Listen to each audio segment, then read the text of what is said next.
দিনহাটা কালী মন্দিরে চুরি হওয়ার 24 ঘন্টার মধ্যে এক চোর এবং চুরি সামগ্রী ক্রয় করা ব্যক্তি সহ চুরি সমগ্র সামগ্রী উদ্ধার করতে সক্ষম হয় দিনহাটা থানার পুলিশ। এদিন সাংবাদিক বৈঠক করে এমনটাই জানালো মহকুমা পুলিশ আধিকারিক। তিনি বলেন, শনিবার রাতে চুরি হয়, রবিবার সকাল থেকে তদন্ত শুরু হয়।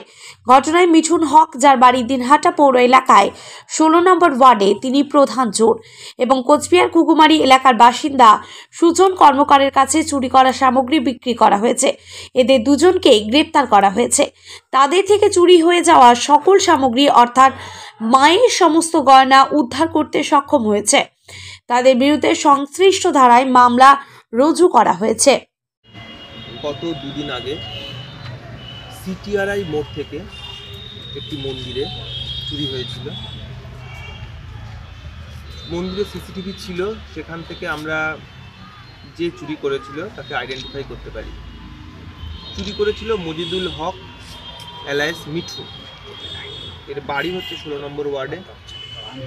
একে গতকাল আমরা এর বাড়ি থেকেই অ্যারেস্ট করি এবং এর কাছ থেকে আমরা জানতে পারি যে এ চুরি করার পর জিনিসগুলিকে সুজন কর্মকার, ঘুঘুডাঙ্গায় দোকান আছে, ঘুঘুমারিতে দোকান আছে, মা শেফালি জুয়েলারি, সেখানে বিক্রি করে।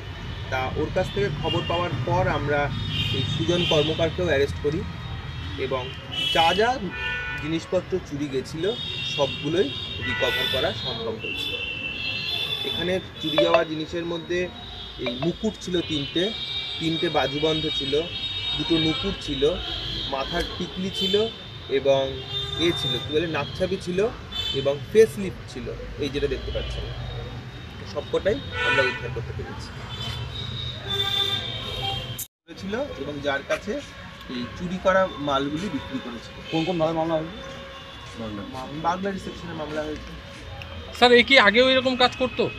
হ্যাঁ, এর আগেও এরকম কাজ করতো। এর মোটা সফরের দেখেই আমরা একে অ্যারেস্ট করতে পারি।